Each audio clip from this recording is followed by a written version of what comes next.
Okay, magandang umaga po sa ating lahat. Ang Huwebes po na naman. So, ibig sabihin, Consumer Connect na. Consumer Connect ay hatid sa inyo ng Consumer Network Region 2. So, ngayon po, ang pag-uusapan natin ay napaka-interesting sapagkat ito po ay mga patungkol sa mga accreditations, no? So bago ang lahat yan, nais ko po munang batiin ang ating nagbutihing mga heads po ng ating ahensya. Siyempre, walang iba kundi si RD Lea Pulido Ocampo of the Department of Trade and Industry. And of course, ang Regional Director din ng PIA, we have RD Angeli Lubo Mercado. At sa lahat po ng mga RDs po ng bumubuo ng Consumer Network Region 2. So sa mga hindi pa po nakakaalam, ang Consumer Network ay stands for Conversations Necessary for Empowering and Championing Consumer Rights Throughout Transition. So ito pong programang ito ay binuo po ng Consumer Network upang iparating po sa ating manonood yung mga karapatan ng mga mamimili. At hindi lamang po yan. Siyempre, may mga different activities po ang iba't ibang ahensya patungkol sa mga consumer-related na mga serbisyo. Kaya naman, dito po sa Consumer Network ay may ipapabatid po namin sa inyo, malalaman po ninyo kung ano-ano yung mga serbisyo na po yun para at least tayo mga consumers ay alam po natin ito para maprotektahan na rin ang ating mga sarili sa mga hindi kaaya-ayang pangyayari pag may mga nabili po tayo na mga depektibo ng produkto o mga serbisyo, ay alam po natin kung ano po ang dapat nating gawin. So, ako po pala si Rashid Bautista, yung magiging co-host ngayong umaga. So, syempre, may bago po tayo makakasama dito sa Consumer Network. So, siya po ang aking co-host. Walang iba, kundi si Sir Josh Akad from the Consumer Protection Division. Magandang umaga, Sir Josh. Magandang umaga, Sir Rashid, at sa ating mga taga-subaybay at mga nanonood sa ating Facebook Live. At ako po ay ikinararangal ko po na maging kasali dito sa programang Consumer Connect. So, kasamang Sir Rashid. Okay. So, ang Consumer Network ay inyong mapapanood every second and fourth day of every second, fourth, Thursday of the month from 9 a.m. to 10 p.m. So, muli, ako po si Rashid Bautista. At ako po si Joshua Akad, ang inyong host for today. And ito po ang Consumer Connect na hatid sa inyo ng Consumer Network Region 2. So, dito sa ika-12 episode natin, no? Pero bago lahat pala yan, nice po munang batiin kayo ng Happy New Year. Diba? New Year na, 2024 na. Tanong ko sa inyo, buo pa ba yung mga daliri po ninyo? 10 pa ba yung mga daliri ninyo? Pwede nyo po 10 mga daliri. Ngayon, putol na ang isa. So, hopefully, ay buo pa rin po yan, no? Para naman i-enjoy natin buo pa rin ang ating katawan for the year 2024. At saka, mayroon sa pa akong trivia. Alam niyo po ba na leap year ngayon? So, ibig sabihin, pag leap year kasi, may karagdagang araw ang buong taon. So, ibig sabihin nito, ay meron na tayong 366 days ngayong taon. Sir Josh, usually dati kasi 365 lang. So, since leap year na, 366 na ngayon. Ang maganda, saan nga ba'y dinadagdag yung isang taon? Sa buwan po ng Pebrero. Kaya ngayon, napakaswerte po, no, ng ating mga magbo-birthday ng February 29 dahil sa wakas, makapaselebrate na kayo ng yung inyong talagang exact date. So just pag February 29 ka na ipanganak, saan ka, anong day usually kaya ang birthday mo, no? Kaya nga, sir, pag February 29, syempre dapat special talaga birthday mo kasi every 4 years lang ang pag-celebrate ng birthday ng February 29. So kahit anong araw pa yan, basta special kasi every 4 years lang siya. Kaya nga eh. So, yan. So anyway, pupunta na po tayo sa ating talakayan ngayong umaga. So, ang pag-uusapan po natin ngayon ay patungkol naman ito sa SRE accreditation or sinatawag natin na Service and Repair Shop Repair Enterprises Accreditation. So sa talakayan natin ngayon, at malalaman natin kung ano nga ba ang kahalagahan, bakit kailangan ng accreditation ang mga businesses under the SRE, no? Bakit kailangan ito? Bakit ginagawa ng DTI? Ano nga ba yung mga requirements? At marami pang iba. Siyempre, sa talakayan natin ngayon, ay meron po tayong inimbita from DTI Cagayan Provincial Office. Siyempre, walang iba kung hindi ang Division Chief ng Consumer Protection Division from DTI Cagayan Provincial Office. Walang iba kung hindi si Sir Lord Dito Antonio. No, magandang umaga, Sir Lords. Magandang umaga din kasamang Rashid at kasamang Diyos at saka kasamang Seraphine. Magandang umaga po sa lahat po na nanonood dito ngayon. At syempre naman, hindi po natin makalimutan ang Consumer Protection Unit Head ng DTI Regional Office 2, Consumer Protection Division. Walang iba, kundi si Ginoong Seraphine C. Umokit. Magandang umaga, Sir Seraph. Sir Jos, unang-una, si Sir Jos kasi ito yung unang sabak niya dito sa Consumer Connect. And ito po ay pinapasalamatan namin dahil sa wakas na-invite din natin yung kasama natin sa na Division Chief ng DTI Cagayan, si Sir Lords. Ayun, si Sir Jos. And so talagang first time ni Sir Josh at mabuti at nabigyan po tayo ng oras ngayon ni DC Lord Dito Antonio, no, kasi busy din po siya at ngayon talagang naimbita po natin siya para lang sa talakayan ngayong umaga. Tamang-tama, Sir Rashid. BCDC, ika nga si ating kasamang Sir Lords. Kaya maraming salamat, Sir Lords, sa pagpapaunlak sa ating interview ngayong umaga. Welcome din. Welcome sa CPD, Sir Jos. Thank you very much, Sir Lords. Okay, sa paunang tanong natin, Sir Lord Dito, no, bakit kailangan ng SRE o Service Repair and Enterprises Accreditation? Well, actually, isa yan sa mandato ng DTI para kailangan yung mga repair shops natin ay ma-accredit ng DTI para masigurado natin, mapaniguro natin ang kahusayan at angkop na serbisyo para sa kapakanan ng mga consumers na tumatangkilik dito. So yung SRE at talagang kung accreditation, so may iba't iba tayong ginagawa usually. Yeah, kailangan panigurado na itong mga service repair enterprises natin ay sigurado yung workmanship nila sa pagre-repair ng kailangan i-repair na makinarya o appliances para sa proteksyon at kapakanan ng ating mga consumers na tumatangkilik sa mga serbisyong ito. Yes, tamang-tama yan, Sir Lords. Dapat talaga may workmanship ang ating mga service and repair shops o service and repair enterprises. So matanong lang po, kasamang Sir Lords, mayroon po bang batas na nagmamandato na kumuha ng SRE accreditation?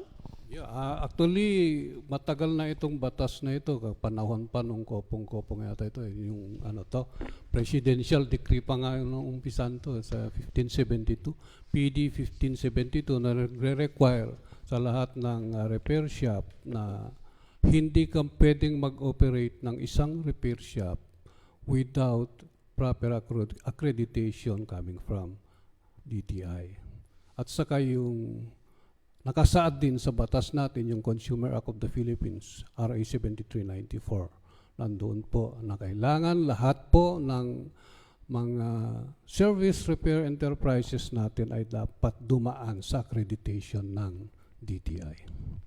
Maganda kasi pag sinabing pape-repair natin, no, kailangan na hindi kasi tayo makatiyak kung tagal nagre-repair nga ba, yung mekaniko nga ba yung nag-aayos o si Ranico siya. Usually yung si Ranico is narinig ko na before nung bata ako. So, maganda ditong accreditation para at least makita natin na maganda talaga ang serbisyo na binibigay ng ating mga nagre-repair na mga sa business establishment. Once na kumuha po ba tayo, Sir Seraphine, ng tawag dito, ng accreditation, may validity period po ba ito? Ayun, tama Sir Rashid, may validity po yung natin, yung accreditation, at ang validity niyan is from January 1 to December 31. So isang taon po 'yan. Pero ang renewal period kasi natin ay from January 1, o unang araw ng opisina ng taon, hanggang January 31 yung pag-renew. So after that, January 31, late na yung renewal ng accreditation, may karapatang na yan, surcharge. Sir Rashid. Or penalty sa in layman's term, no? So ay itong validity na to, so mga kasama po natin diyan na mayroong SRE accreditation na, so hanggang January 31 na lang ang inyong for renewal na walang surcharge. So that would depende pa rin po yan kung i-extend po ng Department of Trade and Industry yung ating for renewal, kasi may mga times po kasi, no, most especially pag nung pandemic, nag-extend po tayo. So since sa ngayon wala pa po tayong extension na galing sa head office, I think susundin pa rin po natin yung January 31 na end of renewal po para doon sa walang charge. Tama po, Sir Seth? Yes, Sir Rashid. Yun nga, exemption lang kung mayroon talagang or mayroong order from the higher or sa taas natin or sa tinatawag natin secretary or head of the agency. Gusto ko lang ipaliwanag yung 1-year validity, no? Yung sinasabi naming 1-year validity is January 1 hanggang December 31. Ngayon kung bago kang repair shop at kumuha ka ng accreditation, halimbawa, August ka nag-open, Yeah. yung validity rin hanggang December 31 lang. Oh. So, kailangan mag-renew ka na as of January. Except kung ikaw ay nag-open ng bagong repair shop, October, yun pwede nating i-consider yan na ang validity na is up to December 31 next year. Kapag Oh, I October. see. Pag last quarter. Pag last quarter lang ay hanggang... So yung sinasabi nating 1-year validity is depende po yan. Kapag renewal talagang 1 year, January 1 to December 31. Pero pag bago, kung nagpa-accredit ka after January 1, basta mag-expire yan ng December 31. Okay. So paalala po sa ating mga businesses na kailangan na pong mag-renew kasi hanggang December 31 lang, hanggang January 31 lang ang deadline na binigay ng DTI sa inyo. So paulit-ulit na paalala sa ating mga service and repair shops na kailangan mag-renew na po ng ating accreditation. Wag na po nating hintayin ang January 31, wag na tayong mag-last minute. Yeah, at hindi ibig sabihin po yan na kapag hindi kayo nakapag-renew as of January 31, hindi na pwede. No, pwede pa rin. Kahit February or kung nakalimutan nyo hanggang March, pero meron ng karagdagang penalty surcharge. Kailan po, for example, expired na siya, Sir Lords? No, hanggang kailan yung extension na pwede kang mag-renew para i-treat wala siya? naman tayong extension eh. There's no such thing as extension. Basta ang renewal is January 1 to 31. Kung gusto kong expired ngayong ngayong January 31, tapos kung gusto kong mag-renew ng January next year, pwede lang ba 'yon? Hindi, walang bearing 'yon, or treated as new application na siya? Treated as new ka na. Pero ang problema dyan, kung nag-ooperate ka, you are violating the yes. law. So Yes, pwede kang mahuli kapag mayroong enforcer or enforcement operations ng DTI. Pwede na natin sigurong paalalahanan yung mga hindi makapag-renew ng hanggang January 31 ay may mandato kasi ang DTI na kailangan i-monitor or inspect lahat ng mga service and repair enterprise. Kung makikitaan na walang accreditation during the monitoring enforcement, yun po yung tinatawag natin na masakit para sa kanila dahil siyempre nag-violate ka ng batas na tinatawag nating PD 1572. So may kaakibat po yan na penalty. So aside from penalty, yung oras mo, yan, dagdag yan sa gagawin mo na or tawag dito responsibility mo na gawin bilang isang owner or nagseserbisyo sa ganitong negosyo. So yun, Sir Jos. Yes, tamang-tama po yan, Sir Seraph. So atin ulit paalalahanin ng ating mga service and repair shops owners na kailangan mag-renew po on or before January 31. So sa susunod na katanungan po, Sir Lord, Sir Seraph, sino po ba ang kailangan mag-apply para sa SRE accreditation at ano-ano ang mga kailangan nilang requirements? Unang-una, may apat tayong klase ng repair shop, no? Una, yung nagre-repair ng mga sasakyan at sa mga heavy equipment. Pangalawa, yung nag-aayos ng engineering works or machine shops sa inaayos nilang isang parte ng makinarya. Pangatlo is we have yung mga electrical shops. Makikita naman natin lahat yan na mayroon tayong mga electrical shops na kailangan talaga isigurado natin na mayroong mga accreditations yan para sigurado na yung mga technical personnel niya at talagang mahuhusay at talagang accredited ng TESDA dahil yun ang isang requirement. Pang-apat is yung itong mga nagre-repair ng mga appliances, mga electronics product, saka yung mga air conditioning, mga nagre-repair ng mga aircons, ref, basta air conditioning pampalamig. So kailangan kumuha sila ng accreditation sa atin.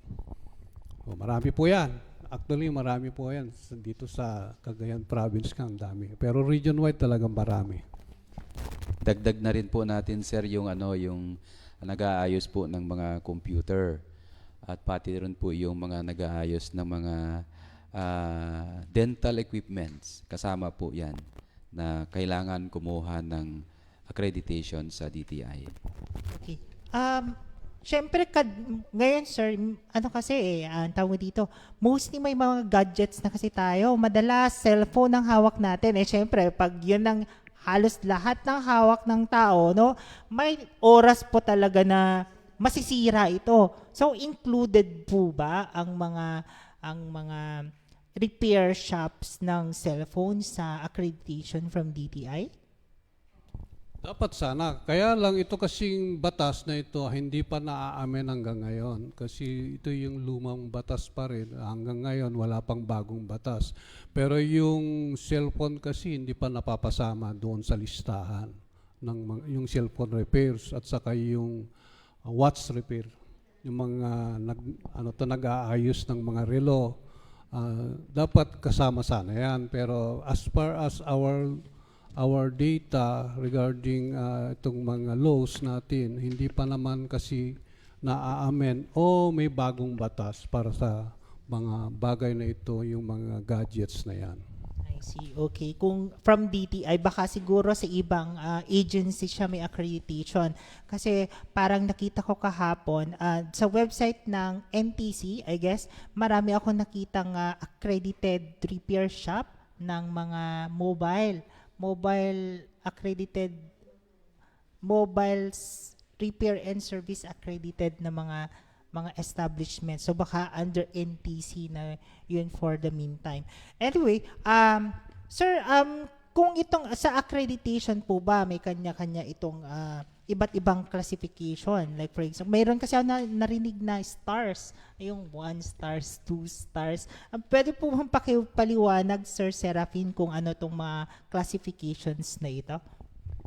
Sir Rashid, sa about naman sa tinatawag nating star ng bawat repair shop, ito kasi tawag dito yung level ng competence ng isang shop.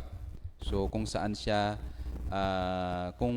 ibig sabihin pag mas mataas yung star mo, kumbaga mas maano yung serbisyo na binibigay mo. Siguro iniiling ko yung expertise ni Sir Lourdes dito, mas maano sila sa pag-identify ng kung ano yung mga nasa first star, second star, hanggang sa 5 star, kasi sila talaga yung nasa actual na nagsusupervise or nag-accredit sa mga repair shop, which is nasa sa provincial offices kasi. So I think ang mas nasasagot dito, hiniling ko si Sir Lourdes. Actually, ito yung mga sinasabi naming category ng bawat repair shop. Kapag sinasabi nating 1 star yan yung pinaka-minimum natin. Pinaka-minimum na nandyan yung basic requirements, basic mandatory tools lang, at saka yung pinaka-basic na repair shop. Pag tumataas po kasi yung star, may point system tayo, depende sa number of technical persons doon sa shop. Yung 1 star kasi tama na yung isang mekaniko. Meron na siyang isang mekaniko, may mandatory tools na, okay na yung 1 star. Ito yung applicable dito, yung mga nagre-repair ng mga itong nagre-repair ng mga motorcycle, mga maliliit lang na makikita natin na repair shop. Pero habang tumataas yung star yan, mas dumarami yung requirements kasi depende yan sa number of personnel, kalaki nung yung repair shop, at saka yung bay services nila katulad yung mga kasa. Yung mga kasa kasi malalaki yan, pang 5 star kasi may ang minimum kasi nila diyan halimbawa yung number of bay services nila sa shop nila is hanggang 21. Dapat aabot sila ng 21 service base. Okay. So malalaki yan talaga. So at saka yung capital nila is million na yan. Pero yung mga 1 star, yung mga kwan lang is siyempre mga basic lang. Basta nag-ooperate lang as a repair shop. So, ibig sabihin Pag 1 po, star. yung star is not necessarily na yung quality. Kung hindi yung quality ng service. Kasi, or for example, nung bata tayo, may 1 star yung mga kindergarten. Tama po ba? Na kung saan mas marami kang star, mas bibo ka sa school. Pero pag under the SRE, pag mas mataas ba yung star mo, mas maganda yung quality ng service na binibigay mo? Precisely. Talagang ganun. Kasi katulad ngayon, mga technology advance ng mga, halimbawa, sasakyan. Pag dinala mo yan sa 1 star, hindi naman nila alam mga computer accessories ng mga sasakyan. So, naturally, seservisan ka pero kulang. Oh. Siyempre dadalhin mo doon sa Mas maganda. may competency, may capability. So yun mga 5 star dahil meron silang mga special tools na ginagamit katulad ng computer scanner, meron silang mga ang tawag dito, recovery machine, at saka mga special tools. Yan. Oh.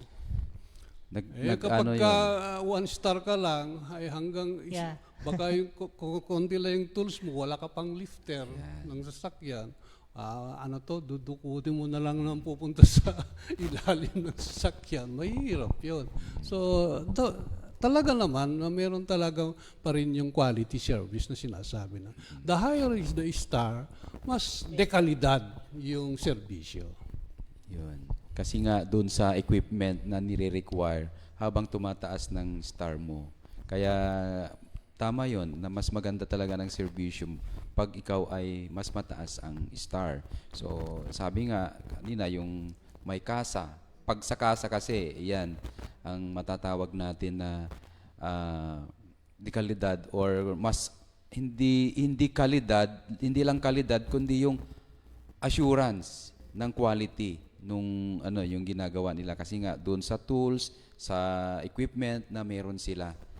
Kagaya ng sinabi ni Sir Lourdes, yung computer scanner, yung ganyan. competency ng mga staff nila talagang na-train yung mga yan para mag-render ng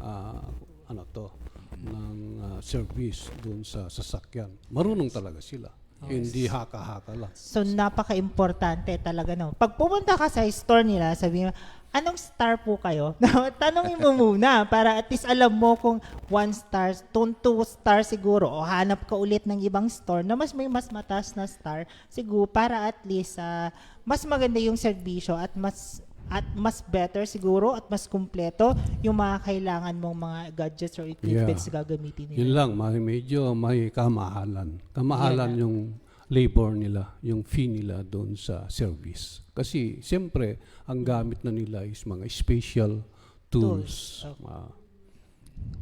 Oo nga, tamang-tama yan, Sir Lord, Sir Sarah. Talagang pagparamihan ng star, syempre, pagandahan ng serbisyo, pagandahan ng mga tools, kung kaya't talagang may classification talaga, 1 star basic, 5 stars, mga talagang high-tech na sila, no, Sir Lord, at Sir Yeah. Seraph. Technology advance talaga yung mga 5-star ngayon.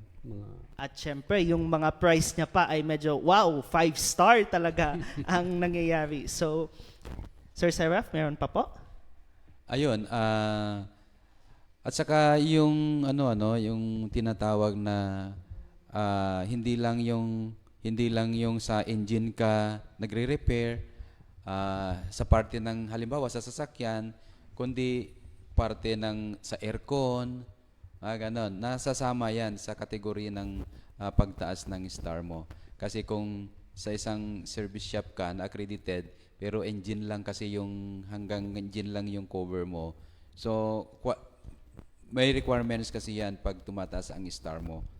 Halimbawa, di ba, may first star, second star, third star. So, pwede kang, halimbawa, yung sa shop mo, yung service and repair shop mo is, cover mo is yung engine, tapos may isa ka pang service na kaya mo palang mag-repair din ng aircon ng sasakyan, at mayroon ka namang kumpletong gamit na abot mo yung requirements ng isang tataas agwat pa na star.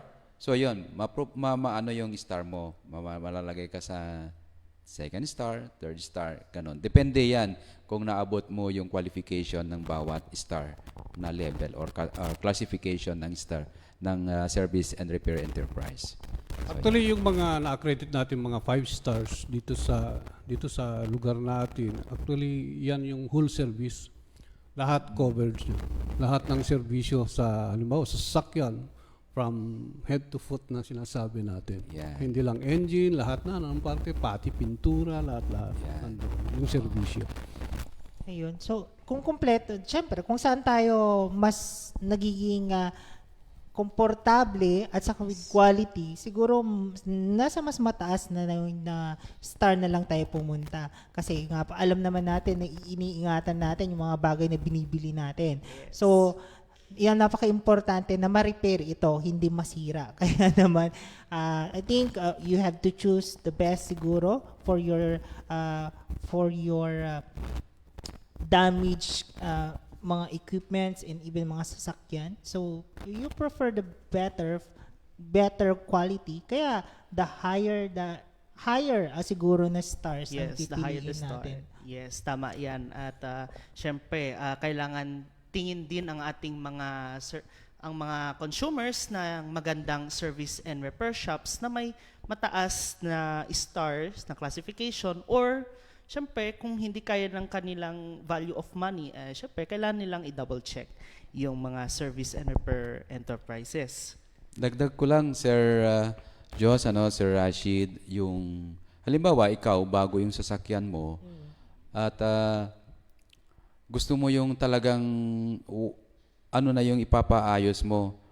Kung baga sa isang service and repair shop, nandun na yung kailangan mo na serbisyo para dun sa sasakyan mo. So, ano yung pipiliin mo? Punta ka ba sa first 1 star lang? Dapat yung kumpleto talaga. Kaya at saka hindi mo pwedeng isugal yung kalagayan ng sasakyan mo pag lalo na kung brand new, 'di ba? So pipiliin mo talaga yung kumpleto at saka yung mas mataas na star. Nandun na 'yon. Sa bagay, Sir Sheet, kailangan mong isugal lahat. Kung may pagmamahal talaga, kailangan isugal mo lahat sa isang kung talagang gusto mo pong mapaayos at gusto nyo po ng dekalidad na serbisyo, ay dapat pumunta po kayo sa mataas na accredited na service and repair shops. Samantala, sa kabilang dako naman po tayo, ano po ang mga fees and charges na kailangan bayaran para mag-apply ng SRE accreditation? Kasamang Sir Lord, Sir Seraph? Ayan, ako na. Yan. So sa sa mga fees na binabayaran natin sa pag-apply ng accreditation, meron po tayong tinatawag na filing fee na 50 pesos bawat klase ng bawat star. So 50 pesos 'yan, nagbabago lang or nagbabarid lang doon sa accreditation fee, which is the pag 1 star 350, 2 star is 400, 3 stars is 425, 4 star 450, and 5 star is 500. And meron tayo yung sinabi ko kanina, yung medical dental services na nagre-repair ng mga equipments ng mga dental at saka or medical ay 350. O parang 1 star din lang siya. So yon. And kung meron mga late renewal or may surcharge na siya, yung dagdag sa babayarin nyo pag hindi kayo nakapag-renew within the month of January hanggang January 31. So ito po ay pag 1 star ay 87.50, 2 star is 100, 3 star is 106.25, 4 star is 112.5 or 50, and 5 star 125. And sa medical dental naman is 87.50. Pareho dun sa 1 star classification. And other fees, meron tayo yung pag nawala natin yung accreditation certificate at kailangan mong pa-replace. So punta ka lang sa opisina ng pinakamalapit na opisina ng DTI, magbabayad ka ng 50 pesos. At saka, syempre, dito sa mga lahat ng application natin, meron po tayong tinatawag na documentary stamp sa lahat po ng transaction, 30 pesos. Additional po yan na binabayaran po ng bawat nag-a-apply ng Service and Repair Shop Accreditation. Sir Jos. Ayan, so napaka-minimal lang din nung ating registration fee, kaya nga naman na registration accreditation mga fees, kaya naman na bakit hindi ba tayo magpa-accredit lalo na kung kayo ay kabilang sa mga business establishments under the service and repair enterprises. Usually yung mga nasa 1 star to 3 star nasa less than 500 lang. Tapos pag nasa 4 star to 5 star nasa less than 600 lang. At that is good for a year already. So maiwasan pa natin na magkaroon ng violation later on kasi may batas nga po tayo na kailangan mandatory po ang mga business establishments under if you are under the SRE na meron accreditation. So with that minimal fee in a year, I think kayang-kaya naman po ng ating mga service and repair shop enterprises na bayaran yung kanilang accreditation fee. Tama ka dyan, kasamang Rashid. Ang karagdagan lang na gastos dyan is yung insurance ng repair shop. Kasi kailangan talaga meron tayong CGL insurance, yung tinatawag natin ng comprehensive general liability. Kailangan yun. Lahat ng magpapa-accredit, kailangan naka-insure po yung repair shop. Ang ano bang kahalagahan nitong insurance? Halimbawa, may nagpa-repair sa inyo at doon mismo sa repair shop na nagkaroon ng sunog. Nasunog yung yung pinapa-repair, at least naka-insure po 'yon. So, the higher the star, the higher din ang insurance coverage niya. So, ang pinaka-minimum dyan sa 5 star is 50,000 ang coverage. Ang pinaka-highest dyan is 1 million or 500. Kasi kung minsan katulad ng mga 5 star, ayaw nila ng 500,000 lang eh. Gusto nila million din ang coverage ng kanilang policy. So yun lang ang requirement talagang hinahanap natin yung CGL na yan, yung Comprehensive General Liability Insurance, which is a requirement sa accreditation. Mura lang naman yan. So mga one-star yan is siguro ang insurance coverage na babayaran mo dyan is mga 1,200 or 1 to 1,800. Good for 1 year. Okay. Ayan. So, insurance kasi yan eh. So, ibig sabihin, hindi na, yung mga lalo na pag may, tulad nga sabi ni Sir Lords kanina, may aksidente nangyari within your repair shop, at least insured tayo, no? Yeah. Hindi lang yung yung property, even yung trabahador naka-insure din 'yon kasi halimbawa naputulan ng kamay, Yeah. meron pa rin siyang makukuha. Ganun 'yun. Coverage din. Kaya nga general liability insurance yan eh. Saka protection ng bawat parties yun. It's not only the protection of the yung may-ari ng halimbawa sasakyan, pati rin po yung sa liability ng ng owner ng negosyo. So both 'yan. Kaya mahalaga talaga yung insurance sa bawat service and repair enterprise. Kaya nga tamang-tama yan na mahalaga sa ating mga service and repair enterprises na maging insured para protektado hindi lang ang kanilang mga kliyente kundi pati ang kanilang mga trabahador at ang kanilang service and repair shops. Samantala, paano at saan pwede mag-apply ng accreditation? Actually, sa lahat po ng provincial offices and pwede rin sa regional office. So lahat po ng DTI offices, pwede kayong mag-apply.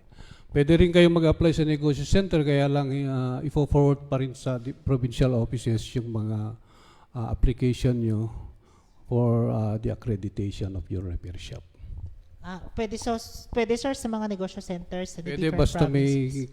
pero i-forward pa rin sa atin for final to. Pero mas maganda, dumiretso na lang kayo sa provincial offices para at the time of your basta kompleto yung requirements mo, within an hour nandiyan na tapos na po yung accreditation. Mabilisan lang pala itong Yeah, accreditation. saka na lang yung pag-renewal, saka na lang yung inspection namin during the enforcement. Okay, pag-uusapan natin yan, tatanungin natin later on yan sa inspection. Anyway, for example, ako sir, nagpa-repair ako ng gamit. Like for example, washing machine. No? Tapos bigla, nagpa-repair ako sa kanila. May warranty ba din ba yung serbisyo na binibigay nila, Sir Lords? Actually, ang pinaka-minimum warranty ng serbisyo is 90 days sa repair 90 shop. days. 90 days. Yan ang minimum po, 90 days warranty period. So mandatory na yan. Yeah, mandatory. Under the Consumer Act yan eh. So lahat ng repair shop ang ang warranty for that repair na ginawa mo, including the parts, it should be minimum of 90 days. Oh. So since mandatory po yan, so ibig sabihin lahat na kailangan na po nating tignan yung kung ano nga yung shop ba natin ay under SRA may SRA accreditation yan, yung pinupuntahan natin nagre-repair, no? So pag meron yan, yung pina-repair mo ay may 90 days. Tama, Sir Lord, 90 days 90 na days. service warranty, tama po. Yeah. No? So kung nasira siya within The same 30 defect days. kung hindi nagawa ng nasira. gusto. Paano Back job, pag- halimbawa, back job. Ibalik mo sa kanya, libre na yun. Hindi na pwedeng humiulit ng paano bayad. pag ibang sira? So ibang repair na naman. Iba na namang repair yun pag Okay. pagsira. So dapat same na sira yung pina-repair mo para within warranty pa rin Yes, siya. yes. Of Okay. course. Iba na ang usapan kung iba na naman ang sira. Ibang sira sa bagay, tama. Kasi ibang service repair na naman siya. So ulitin ko po, no, yung mga pina-repair po natin na gamit, make sure lang po na kung saan tayo magpapa-repair ay accredited po yan ng DTI at kung may accreditation din ba ng iba't ibang ahensya na nagbibigay ng accreditation. With that, 90 days po ang ating service warranty. So, kaya i-claim po natin yan kung same na sira pa rin ang na-experience natin, no? Hindi nila naayos ng mabuti. So yan, napakamagandang balita po yan para sa atin. So, Sir, Gusto ko rin ipaalala sa lahat ng mga consumers na tumatangkilik sa mga repair shop. Kung nakikita nyo naman na wala siyang accreditation, paki-report na lang. Paki-report na lang sa opisina namin Yes, para tama. magawa namin ng kaukulang action. At saka huwag nang tangkilikin yung walang accreditation na service and repair enterprise para rin po sa kaligtasan nyo bilang consumer. Yes, tamang-tama po yan, Sir Seraph, Sir Lords. Dapat maging wais ang ating mga consumer sa pagpili o pagtingin ng mga service and repair shops para at least may value for their money, ika nga, kapag in case na masira ang kanilang mga kagamitan. So, may iba naman po tayo. Ano-ano ang mga hakbang na ginagawa ng DTI upang ang lahat ng mga business establishments na kabilang ay may SRE accreditation o ating mga service and repair shops? Anong hakbang ang ginagawa natin kasamang Sir Lords at Sir Seraph? Yeah. Batas ito, yung sabi nga kanina, yung Presidential Decree 1572 na lahat ng service and repair enterprise ay kailangan may accreditation na nanggagaling sa DTI. So, mga hakbang na ginagawa natin sa DTI, yun nga after this month, January 1 to 31, na naibigay para sa mga service and repair enterprise na mag-renew or mag-register or mag-secure ng accreditation. Yun nga yung kailangan natin, yung masigurado na lahat na ang mga service and repair enterprise ay may accreditation. Yun po yung tinatawag natin na pupuntahan natin sila, magtitignan natin kung nagko-comply nga sila doon sa sinasabi or mandato ng PD 1572. Yung ginagawa natin na monitoring, regular monitoring at saka enforcement. Yun lang kasi talaga kailangan natin gawin yun para lahat ng service and repair enterprise na yan ay may accreditation para din po sa protection ng mga consumer din natin. So yun, regular po yung gagawin natin na monitoring enforcement. I think ang ina-accredit talaga is, I think may nabanggit before na dalawa din, no? Hindi lang yung shop, pati yung tao rin. Galing, I think, from TESDA. Tama ba, sir? Yeah, meron tayong mga requirements kasi doon sa kahusayan, yung competency level ng ang ating mga mekaniko, lalong-lalo na itong nagre-repair ng mga aircon, refrigerations, NC2, kailangan talaga ng NC2 galing sa TESDA. Yung TESDA NC2 dapat yung mga mekaniko niyan. So isa yun sa mga requirements. Saka kapag wala naman, katulad ng mga motorcycle, basta meron ng mga training na may papakita training certificate na sila ay talagang mahusay na mekaniko. Yun lang. Yan. Saka gusto ko lang ipaliwanag, as early as December last year, nag-info campaign na kami sa lahat ng mga repair shop, lalo yung magre-renew, na pinaalalahanan na sila na mag-renew na sila itong January para wala tayong maging problema later. Yan. Dagdag po yan sa ginagawa ng DTI, yung regular na paalala sa mga may negosyo na service and repair enterprise na every December, Sir Lords, na ginagawa na yan ng bawat offices o the provincial offices na pinapadalhan ng notice or sulat yung mga owner nito para mag-renew sa buwan ng Enero hanggang yun nga, yung huling araw ng Enero. Ayan. Just in case po nakaligtaan ko, sabihin natin na hindi ako nag-renew, tapos nag-ooperate pa rin ako. At nahuli ako.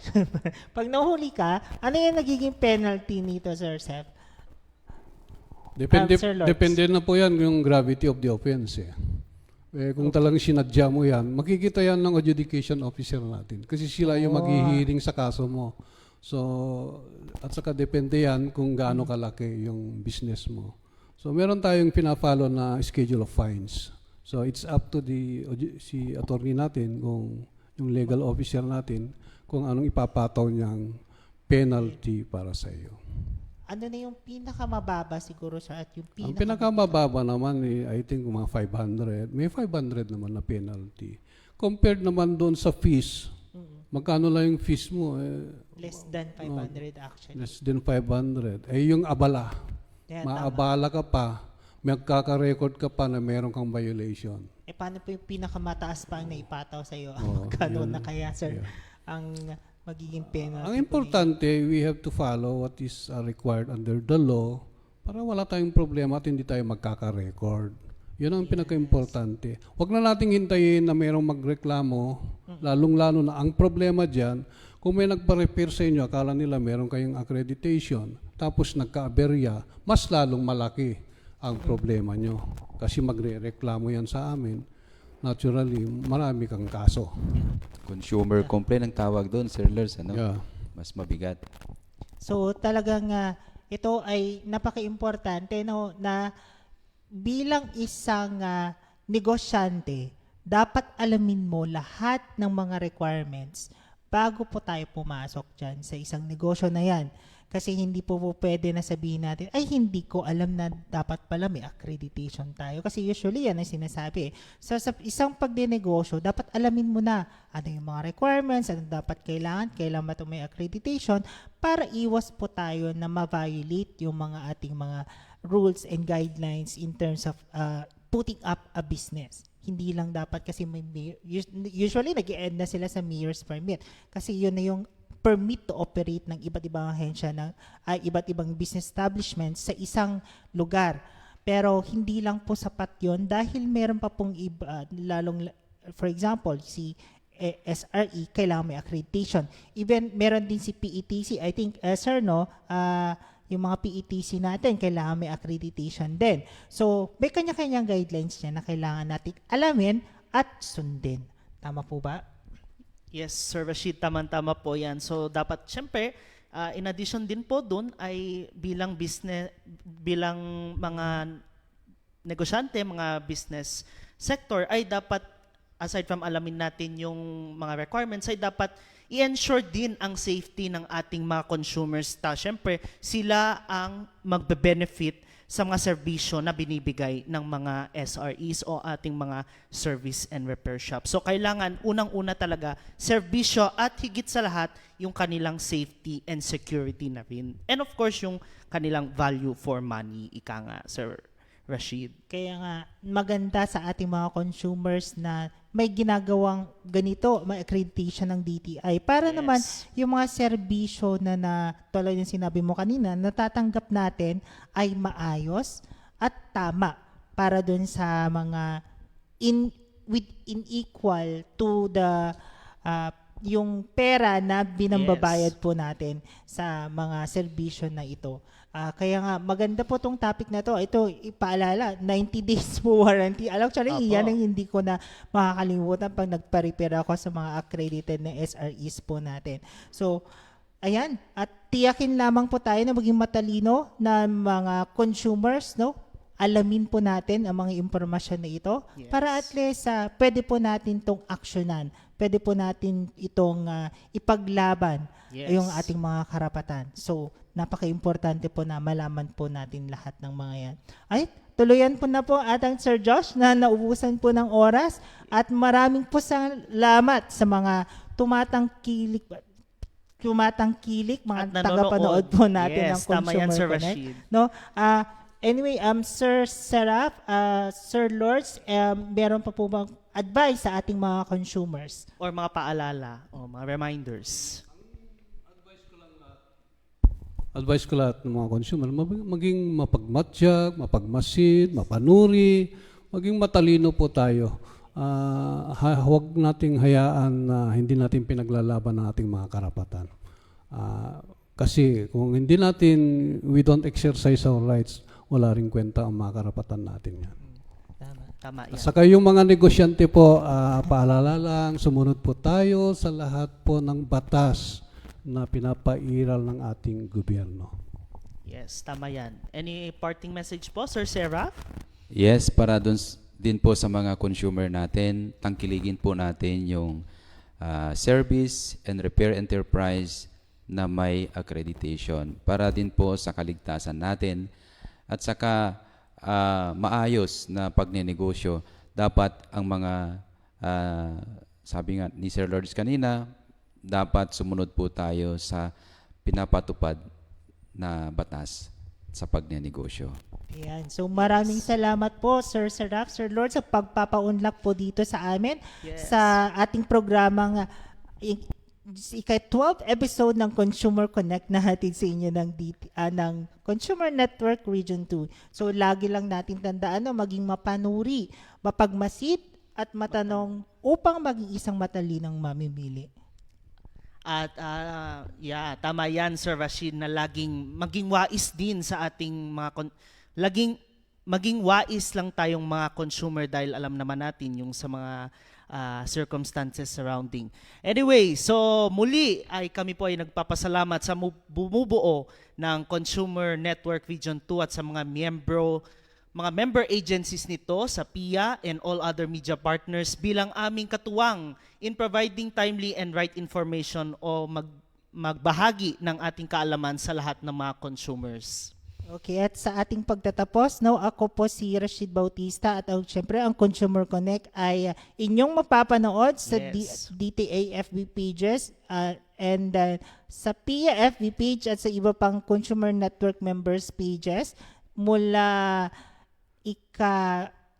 second and fourth Thursday of the month. Yes, tamang-tama po yan, Sir Rashid. Laging tutukan ng Consumer Connect sa ating mga Facebook pages ng DTI at PIA Region 2 every Thursday o every Huwebes po, alas 9 hanggang alas 10 ng umaga o 9 to 10 a.m. So Sir Kita-kita Rashid? po tayo muli sa ating susunod na programa ng Yes, Consumer Consumer Connect na hatid sa inyo ng Consumer Network Region 2. Magandang umaga sa ating lahat.